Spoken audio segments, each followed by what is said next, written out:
اقسم بالله ما في حد هيتعلم انجلش غير لما يكون عارف هو بيتعلم ايه اصلا. يعني ما ينفعش تبدا كده طريقك تقول انا داخل اتعلم انجلش. طب انت هتعمل ايه؟ ايه اللي انت ناقصه؟ ايه اللي انت محتاجه؟ بص تعال نشوف. لازم تبقى عارف يعني ايه الان دي. ان يعني ناون، يعني اسم. ولازم تعرف ايه هي الناونز اللي في الانجليش. تاني حاجه ايه الفي دي؟ في يعني فيرب، يعني فعل. وايه هي الافعال اللي موجوده في الانجليش. وحاجه اسمها الهيلبنج فيرب، الفعل المساعد. وحاجه اسمها الموديل فيربس او الاوكسيلاريز. لازم تبقى عارف كل ده. لازم تبقى عارف الادفيرب الحال، والادجكتيف الايه الصفه، والاو بي جي الاوبجكت المفعول، والبي ار او ان البروناونز.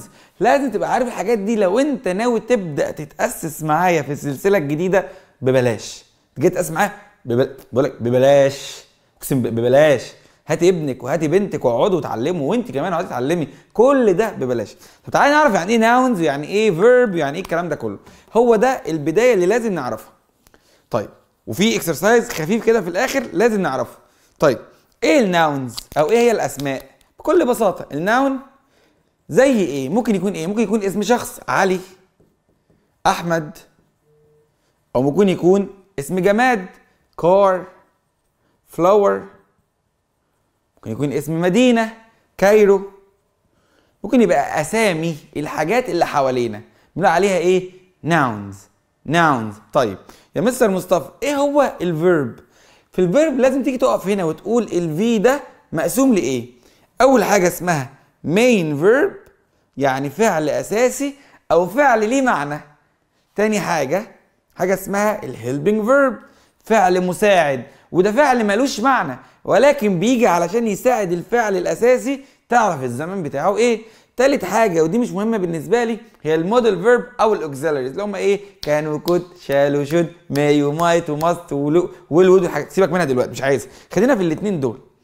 المين فيرب او الفعل اللي ليه معنى هو الفعل اللي يقدر يقف في الجمله كده ويقول انا اهو، زي كده انا اهو يا معلش سرحت بس. ها المين فيرب زي ايه؟ زي بلاي يلعب، زي ايت ياكل، اي ايت انا باكل.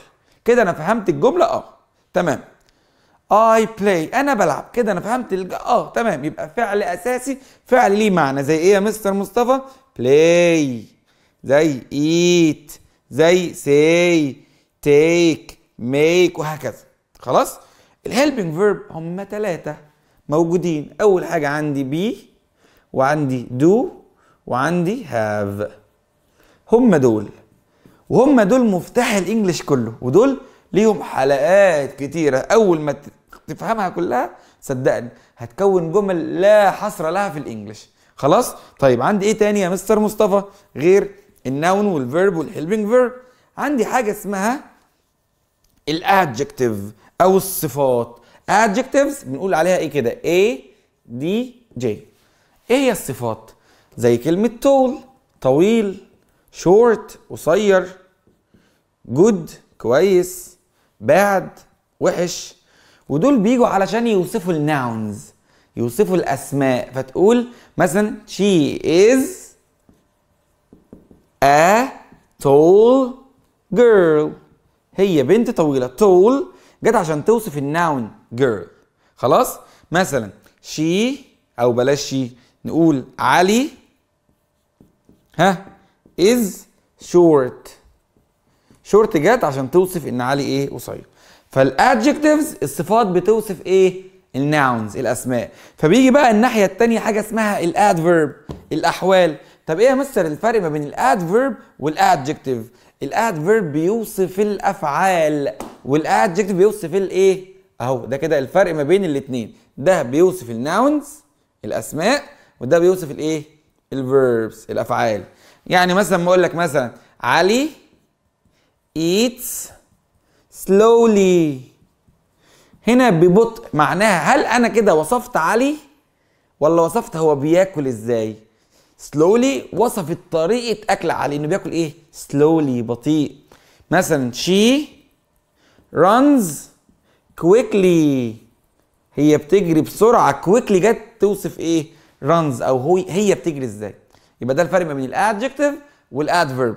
طيب ناقص لي حاجه صغنونه خالص يا مستر مصطفى. ايه هي؟ اسمها البروناونز او الضمائر، ها pronouns. ودي بقى حلقه كامله عايزين نتكلم عنها. الضمائر بتتقسم لايه؟ للسبجكت، ها، والاوبجكت والبوسيسيف والحاجات القصص دي كلها، ده ليها ايه حلقه كامله. ده كده بدايه بسيطه لحلقات التاسيس بتاعتنا. تابع معايا، هنعمل اكتر من 70 فيديو تاسيس. انا عارف اني وعدتك قبل كده ان احنا هنعملهم، بس الموضوع خلاص النهارده مختلف بقى. عندنا المكان الجديد بتاعنا وعندنا الطاقه، بقى لنا 6 شهور ما عملناش اي فيديوهات. هتتابع معايا في الكومنتس تقول لي انا متابع معاك حلقات التاسيس يا مستر، وهعمل منشن لاصحابي وهشير الفيديو كمان. سلام.